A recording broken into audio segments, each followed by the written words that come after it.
What was that? Did I say that? Apparently so. WTF?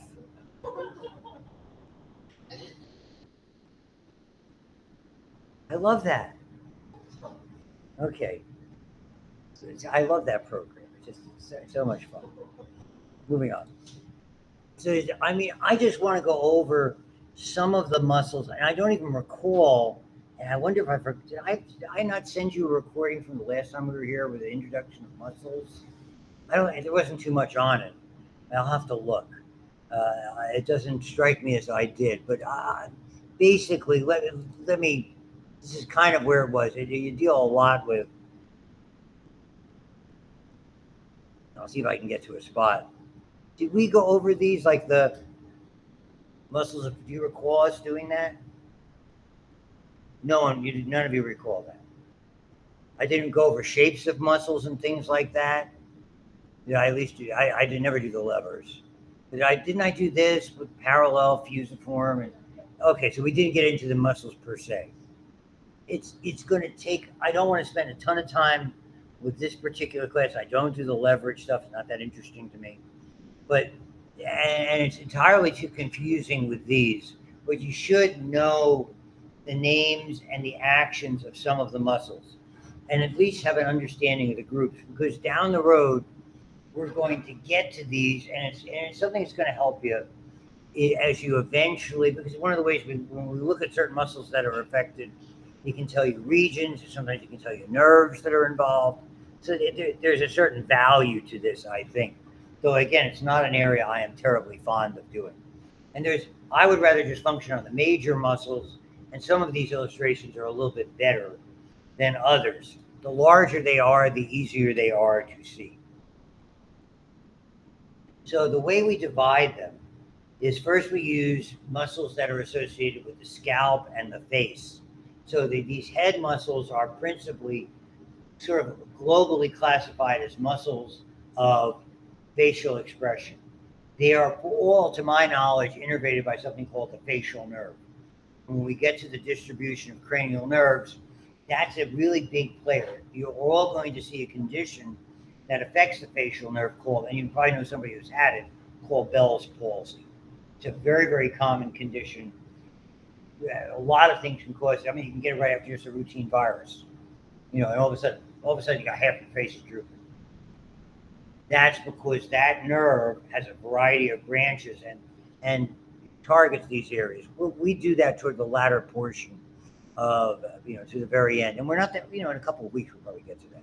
So there's a number of muscles, and they give you all of this. You can see facial nerve, facial nerve, facial nerve. Sometimes they'll have a helper, that type of thing, but principally it's facial nerve. So the illustrations are like that. For instance, to raise or lower your eyebrows, you have a lot of these gray areas that you see on illustrations and on the models. They're named. They're called aponeuroses. They have nothing to do with the nervous system. And I don't know where the term came from. It's kind of like a hybrid of ligament to tendon.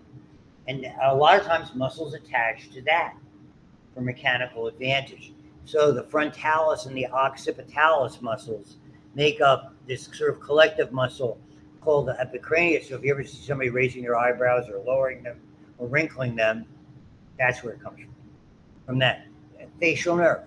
Closing your eye, so wrinkling your eyebrows, corrugator, because it's like a corrugated box, and then supercilii, because that's the eyebrow. So the name tells you.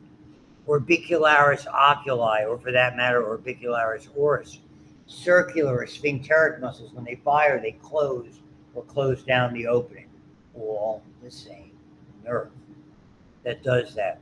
When you smile, and they'll have all sorts of illustrations showing you these that are kind of alarming with whoever models for them. So there's quite a few of these, and some are larger and more distinctive than others. So as an overview, just take a look at these. For instance, this platysma is rather large. It's rather flat. It's a sheet-like muscle, kind of covers this whole area. What does it do? It kind of covers up the other important stuff. So it's a layer of protection, if you want to think of it that way. This is the big player. It really is a dividing muscle between, and it's almost like a pair of triangles, as you see when we look at the neck. The front triangle are muscles that are associated with speech and swallowing. The back, all of this mass of muscles, has a lot to do with holding your head up and head support, head and neck support. And this muscle that you can comes from the mastoid process down to the juncture of the sternum and the clavicle, and it's named for that. It's called sternocleido, which means clavicle mastoid. And you can see it when anybody does this. It's a very important dividing muscle, and you're going to see that and a very large muscle here called the trapezius are both innervated by something called the 11th cranial nerve. So you'll see that as well. And they're just showing you some of the actions. Just it's kind of scary looking. No offense, you know. But I'm just saying, I wouldn't want to be one of those. They never want to be. I never would make it as a muscle model. I wouldn't want to do it. So your jaw, these muscles, where some of them, for instance, you're going to see, will have you pucker or purse your lips. They are not muscles of mastication. True chewing muscles, there's only 4. And they are the temporalis, which you're going to see, it comes from here, the temporal area, and it comes all the way down and starts into that conoid process that's on the jaw, that's on the mandible, and the zygomatic arch down to the angle of the jaw, and that ramus is called the masseter. Powerful chewers. Side to side are called the pterygoids. They go to those pterygoid plates. You might recall from the sphenoid bone. The buccinator is a facial muscle. It's like for pursing your lips or whistling. But what it does is it centers the food. The tongue helps as well. It just holds the food where it's supposed to be, but they're not truly muscles of mastication. The muscles of mastication, not the buccinator, by the way, are innervated by a very important nerve called the trigeminal nerve. Be aware of the trigeminal nerve. My wife suffers from a horrible condition called trigeminal neuralgia. She has to take medicine on a daily basis, multiple times a day. It ain't fun. So anytime you have a personal connection, anytime you have an instructor or a professor who's got a personal connection in the area of interest, pay attention. Okay, they'll ask you questions about it. Word to the wise. Anything that says glossus is tongue. So I mean, all of these swallowing, speaking, sticking out your tongue, whatever tongue motion de jure would be. So voila. See the buccinator facial nerve, at least they're correct over there. And here they are. Temporalis, okay, down here, that conoid process, the masseter, and these are immense, powerful muscles. And again, these are just the sisters. Here are the pterygoids. They kind of go from those pterygoid processes here, lateral and medial, and that side to side grinding, protracting, retracting your jaw, etc. And a bunch of tongue muscles. And they attach mostly the styloid process, the hyoid bone. That's where we see them. And they have some pretty good illustrations. I don't want to do all those animation things. This guy drives me crazy. Here's the sternocleidomastoid, dividing it into 2 triangles. And then the hyoid bone.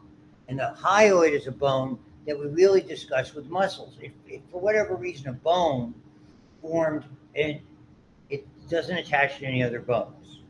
So it's only got muscles attached to it. It's a very important bone forensically.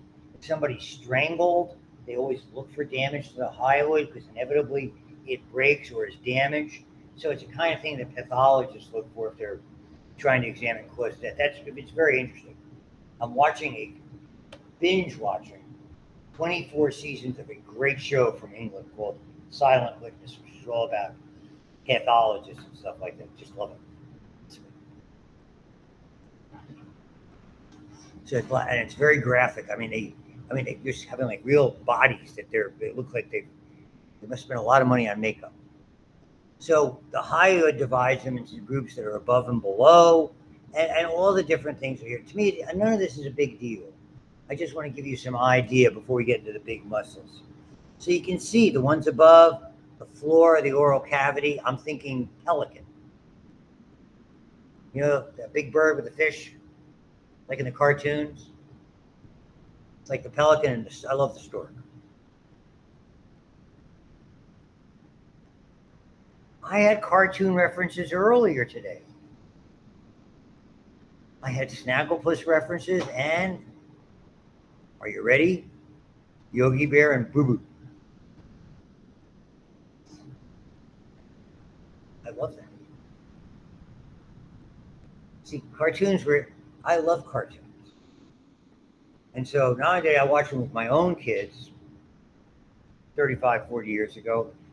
My granddaughter's going to be 21, watched it with her, and now I've got another set of grandkids. We don't want to watch any more cartoons. Shut up and sit down. So all of that is part of it. Play a role in swallowing and speaking.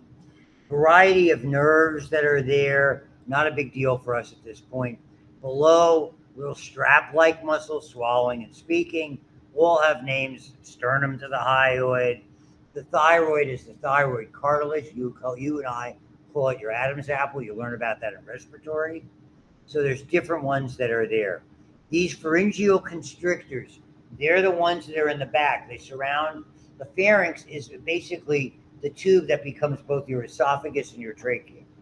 So it's a shared tube for respiratory and digestive. It's like a funnel that's kind of open in the front. And the back of the funnel is 3 layers of muscles. They're the principal powerful muscles when you swallow something. They're innervated by different nerves. Typically, it's vagus, and there's also something called glossopharyngeal. So here's just a view. There's the hyoid in the middle, all these different muscles that are there, sort of like the under area, because obviously it's open, and the muscles here. And as you can see, there's that very, very famous sternocleidomastoid. So you have a branch that goes to the sternum, and you have a branch that goes to the clavicle, as well as that. So it's a big, big muscle. Here are the constrictors. You can see them sort of surrounding superior, middle, and inferior. Buccinator over there. There are so many names of muscles in the back, it's complicated. Collectively, all of the muscles that are there between the spinous process and the transverse processes of all of those vertebrae, because they hold your spine upright, the collective name for all these groups is the erector spinae. So it keeps the spine erect. There's a variety of different components. Again, if you were doing very advanced anatomy, medical school anatomy, physical therapy school anatomy, that's when you get into this. Some of you, if you're going into a nursing field and you're working with an orthopedic or similar subspecialty, that would get more information. So you have a lot of these extending the trunk and maintain posture or head movements that are there. And we'll get into the innervation. Here's the sternocleidomastoid again. And so you can see one of the ones, like for instance, these scalene muscles emanating from the ribs attaching to cervical vertebrae. So you can imagine moving your head side to side or subtly rotating like that are there. The splenius, a much thicker, more powerful muscle. Again, most of its origin coming from, again, mostly around the spinous processes. So those are really, the bones are very strong anchor points. And here, this is what produces a lot of those little sort of ridges that you saw on the skull or on the models of the skull. So here are, they call it like semispinalis. They're like little fingers of muscle that are in this area going up, and they go to different areas. So you have a semispinalis capitis, and I'll just buzz through these. Iliocostalis, so they go from the ilium along the costal area, which means ribs. And you can see these longer, again, strap-like muscles. They all collectively overlap. So when someone has back spasms, which is a very frequent problem, and particularly as you get older and arthritic or have disc problems or you do physical work, a lot of people get it. I mean, I haven't. I certainly don't do anything physical. Okay, it's hard to isolate it. You're almost treating the whole group of these as one. Again, I accidentally do that. So longissimus, very similar. So you can take a look at the two of them. Iliocostalis, and if you move along to longissimus, not a whole lot of difference between them. It looks like the same group of muscles. And the same with the spinalis muscle. So they're all very similar in location. And they're just showing you a bit more. The platysma, again, that was that sort of a sheet that covers the neck on either side. Again, it offers a certain amount of cover to vital structures. Here's just their representation of these different muscles that make up the erector spinae. And you have tiny muscles that in between the variety of vertebrae, these would be thoracic vertebrae. You can see, obviously, because the spine is processed pointing down the way it does. So it's just that's a little overview on that section. So I'm going to do a little bit of this each time and then demonstrate this, and that's what our day is about today. And let me go back. This is B. Yay! B is for breathing. So there's not a whole lot to say about in between your ribs. You have muscles that are on the exterior, called external intercostals, and ones that are on the interior.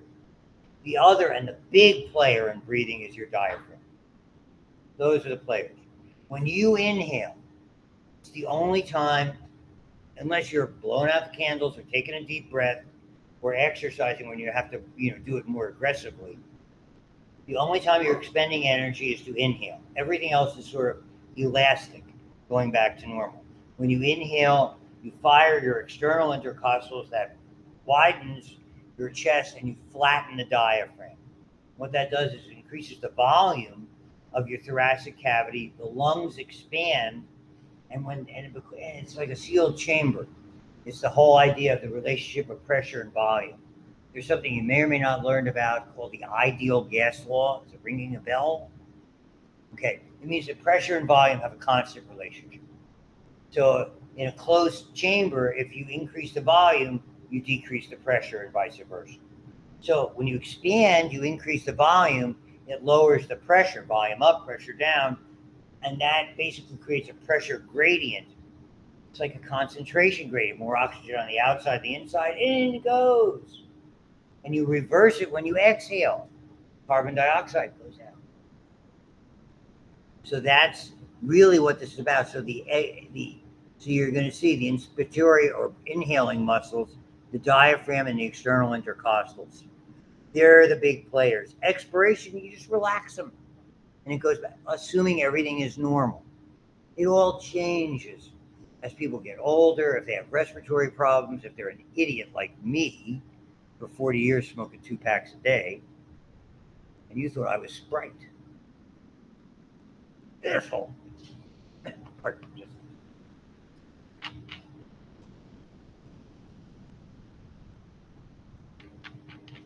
The reason I'm here teaching you is the lady I am married to, who threatened me with bodily harm if I didn't stop smoking.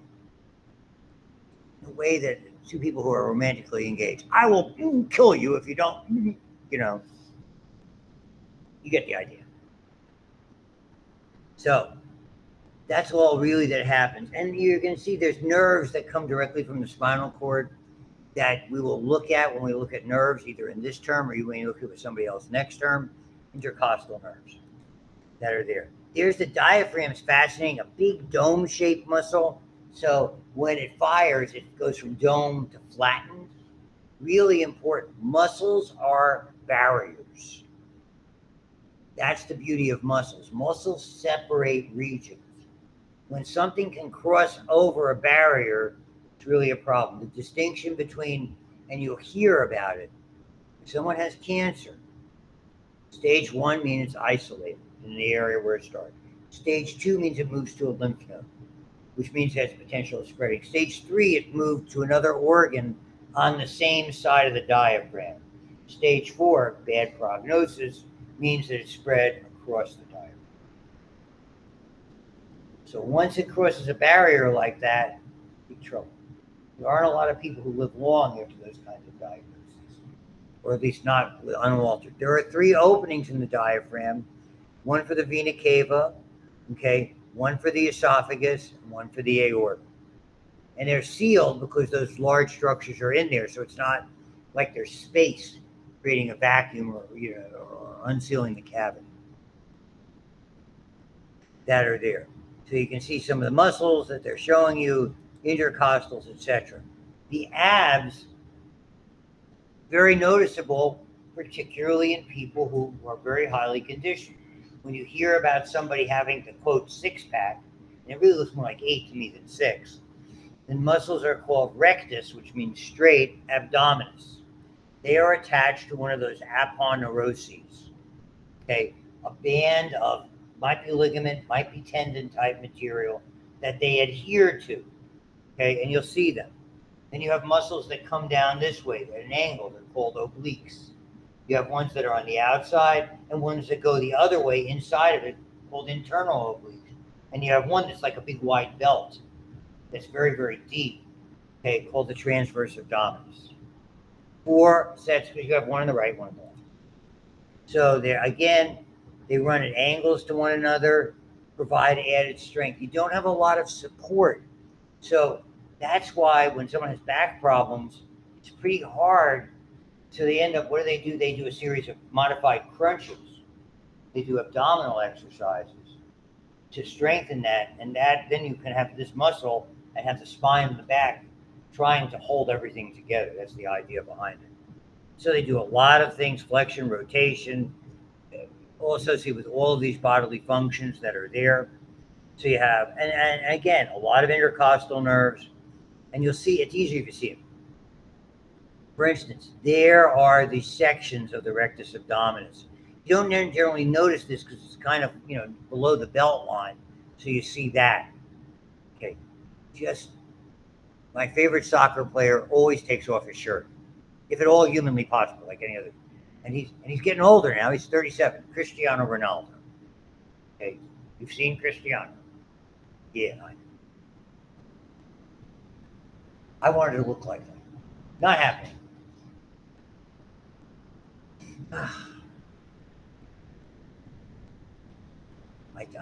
He must have like 0 body fat. Yeah, I was watching him when he was like an 18-year-old kid, and he came over from Portugal, supporting Portugal to Manchester United. I'm a Man United supporter. So the name of this is white. It appears called the linea alba, which means white line, and it's a really important landmark. That tissue substantially goes from here, the xiphoid process, to and below the umbilicus. And so because there's no muscle there, okay, here's what we do. When someone has to do abdominal surgery, that's where you make the cut. You want to expose somebody for removing a gastric ulcer, part of the stomach, intestinal surgery, whatever, you make the cut from here to here. If you need more exposure, you go a little bit lower. Okay. How do I know this? I've got a very big scar in that area for surgeries that I have. You use that, so it's natural. It's big, thick tissue. You sew it together, it heals. Like that. Now you can see some of the fibers. That's the rectus abdominis. And the obliques, the external oblique, is like from outside downward toward the midline, and the internal is like from the outside going up toward the midline. So they're at right angles. And the transversus is deep to all of it. Again, like a big, big waistband. Thick belt that's kind of high. That's the way to look at it. So here you can see it now. So here you can see the transversus. Here you can see the rectus, the external oblique, and like I said, running kind of in the opposite direction of those fibers. Up here to here, deep to the internal oblique. And they show you the layers. And here they're just showing you externals lower, transversus running around. I don't do all of these. There's a lot of elaborate muscles from the sacral area of the nervous system when we get to that. Okay. These are kind of what they call the outlet of the pelvis. If you go back and look at the pelvic bones, there's no bottom. Okay. It's there. It's all soft tissue. So we call it the pelvic floor. That's an interesting area, more so in women than in men because of childbirth. And it will weaken over time from childbirth, from hereditary problems, a variety of problems. If you happen to work down at McGee or go there for some training here locally, a wonderful women's medical facility, part of UPMC McGee, down in Oakland, and they have a whole unit that's dedicated to pelvic floor restoration and pelvic floor surgery. My mother-in-law had surgery down there on that particular issue. My mom, back in New Jersey, had a surgery for that. And these are mostly, they occur when you're probably pushing 70 and above. That type of thing. And they'll show you some of the innervation. Not a big deal for us. This is all, I mean, there's an elaborate muscular structure. And you can see we're looking at the female because it's a much more common problem, let's say, than in the male, even though they might show you the male as well. Okay? And here you're getting a better, this would be, again, you're getting maybe a slightly different view. It's there. So there's a number of muscles, and I don't really go into this. I just want to show them to you. Here we have the male and the muscular. So it can be very, very elaborate. And again, for people who go into these areas specifically, you'll learn more about them. And this brings us to, and the way we classify them, muscles of the anterior and posterior thorax, chest muscles that play a role in shoulder and arm activity. So they are mostly extrinsic shoulder muscles combining to hold the shoulder, that's a fixator, the scapula, and arm motions, all the variety of them.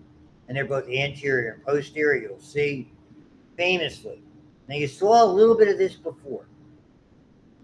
If you go back, you're going to see what looks like a serrated edge. So it's kind of, you see it sort of in the and it's another one, if you see somebody who works out, you'll see those finger-like muscles. They're called the serratus anterior. There's one in the back as well. Okay?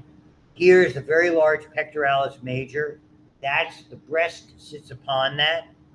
The deltoid externally, even though most of its origin comes from the posterior aspect of the spine of the scapula, the massive biceps brachii, and there's a muscle called brachialis underneath it, and there's sternocleidomastoid, yet again, playing a big role.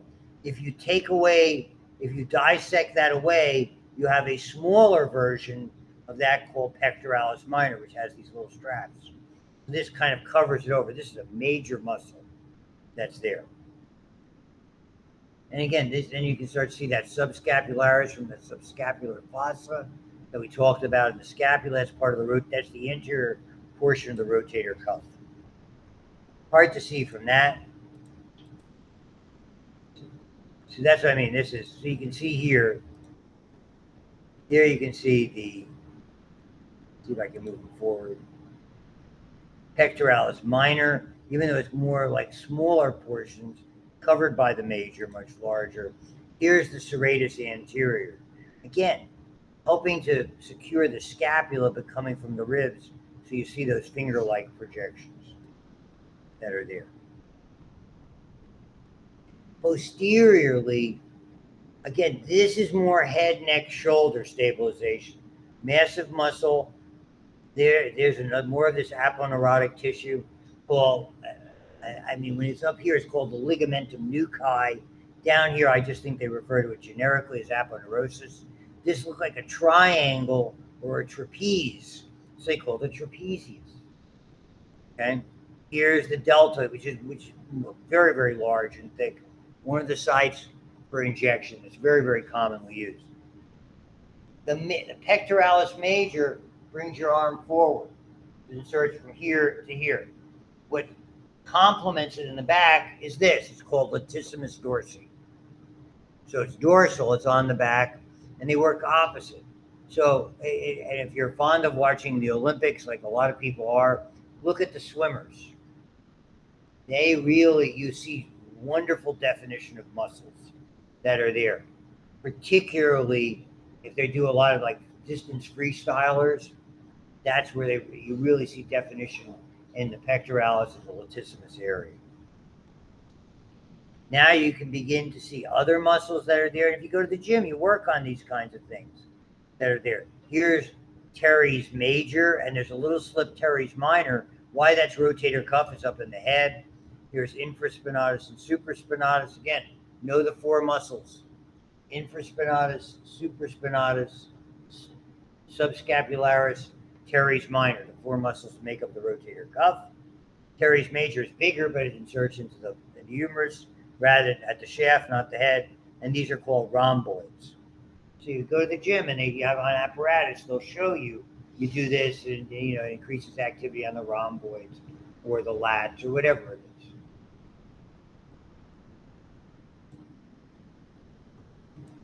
Levator scapula, I didn't touch on that.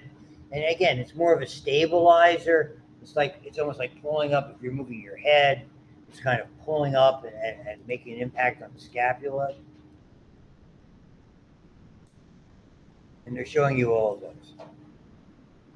Maybe one more section and we'll do the technology.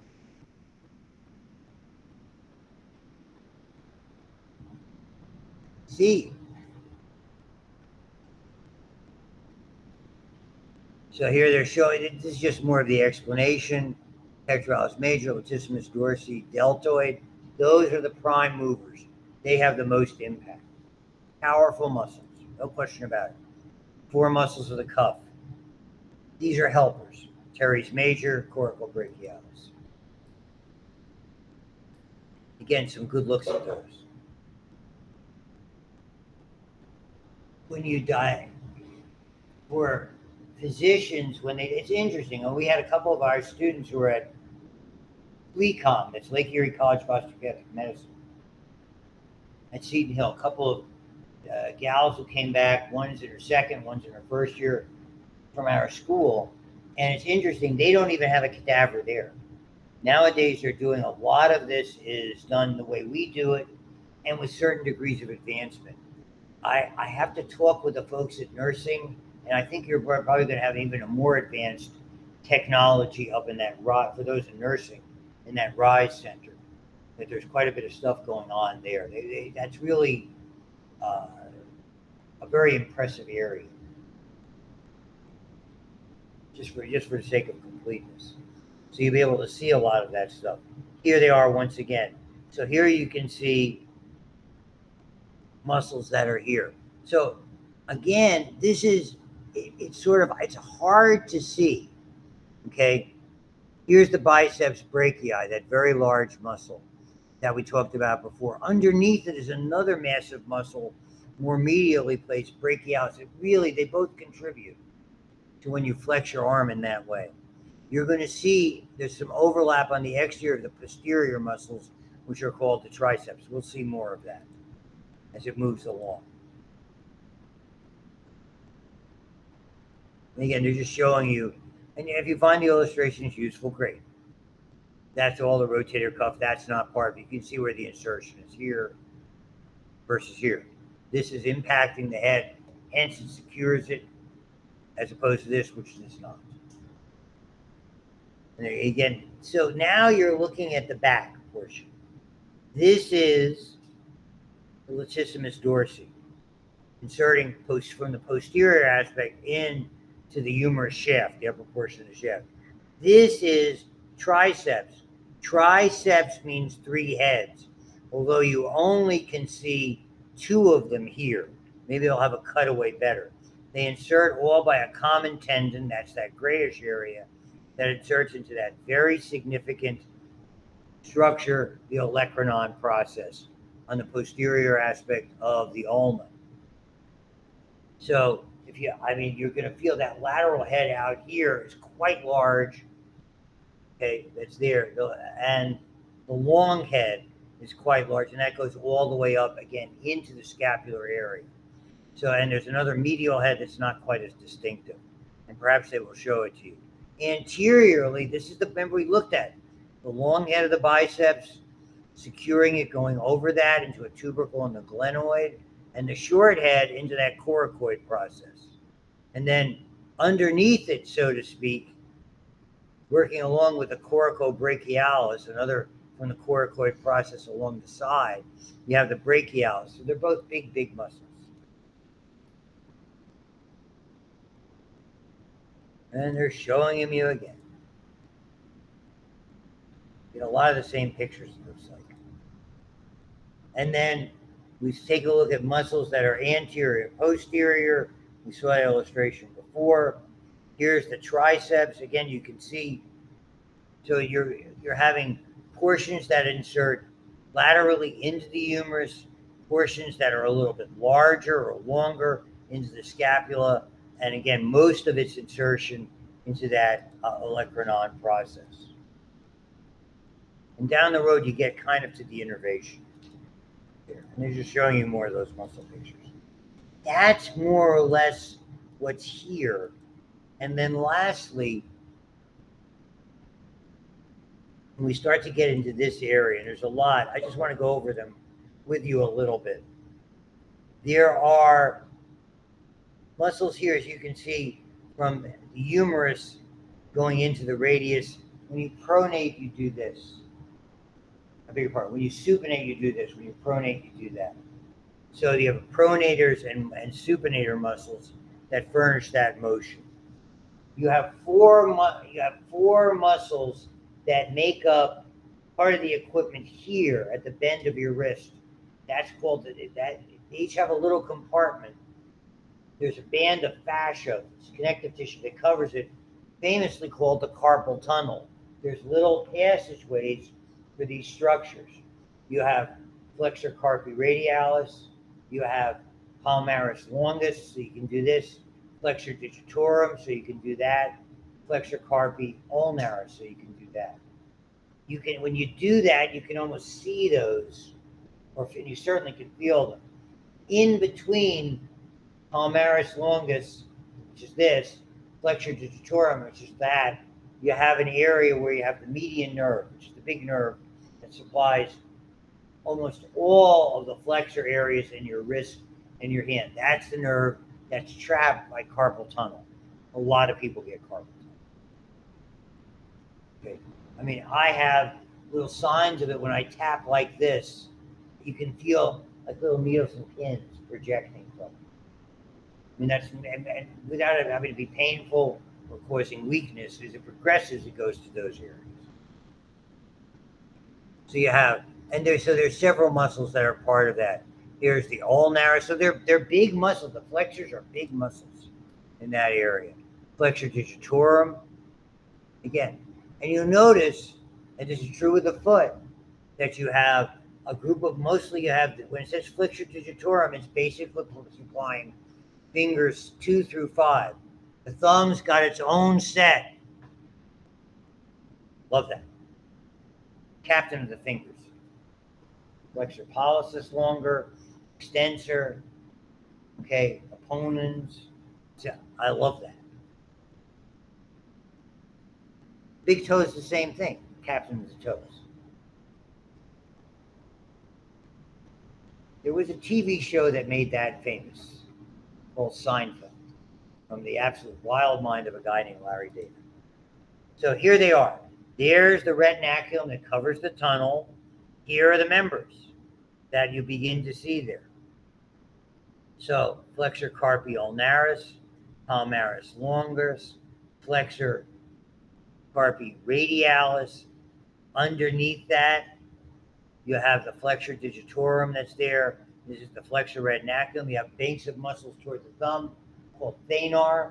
1, 2, and it's the way it's kind of divided. Your pinky, hypothenar, there's a muscle mass here with a variety of muscles, and thenar eminence, that's at the base of the thumb.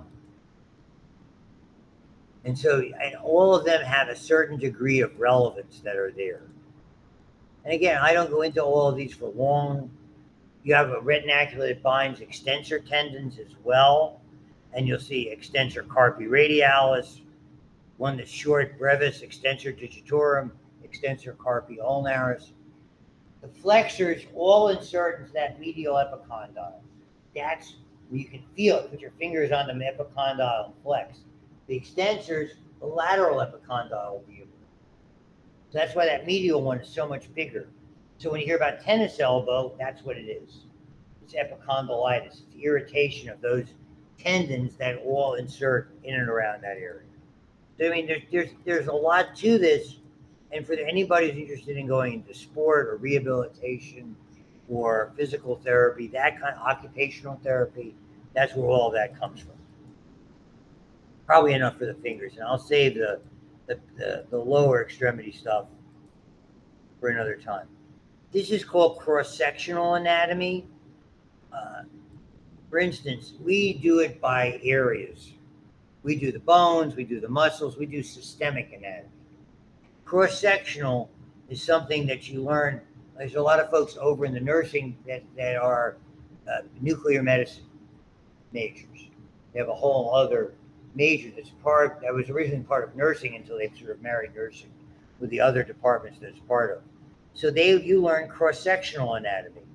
So here you are in the arm, you know about the biceps, you know about here's the biceps, the brachialis, the different heads of the triceps, where the blood vessels are. Those are all things we learn about a lot in medical school.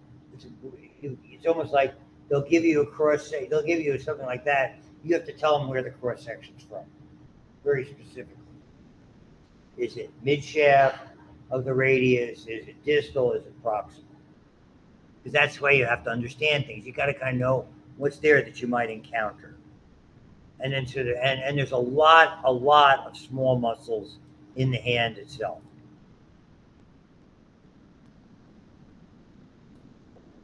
So all of these activities that are there. This is kind of neat. Okay? Now see if I can get it for you.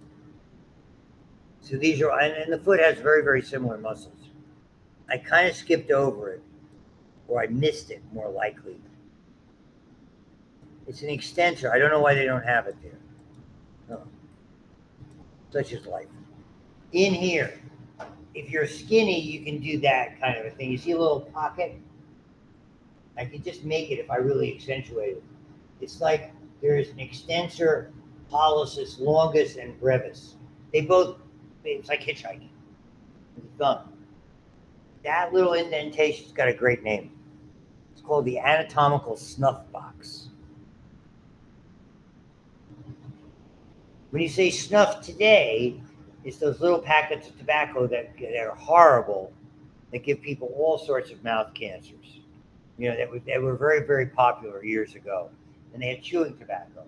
When tobacco came from the New World to Europe, they basically made a powder out of it, and you took it, inhaled it, called snuff. And you actually got a quicker buzz of the nicotine with that, inhaling, as opposed to smoking it. It was the way they originally did. It's funny, the natives in the New World smoked it, and then when it came to the Old World, to Europe, they started doing more of the snuff with it. Funny. It's a history thing. You should be interested. Okay, I'll show you I don't have to record this part. I'm going to demonstrate it, and we'll make a recording. And I tend to do an AP2. This is more for demo purposes than anything else.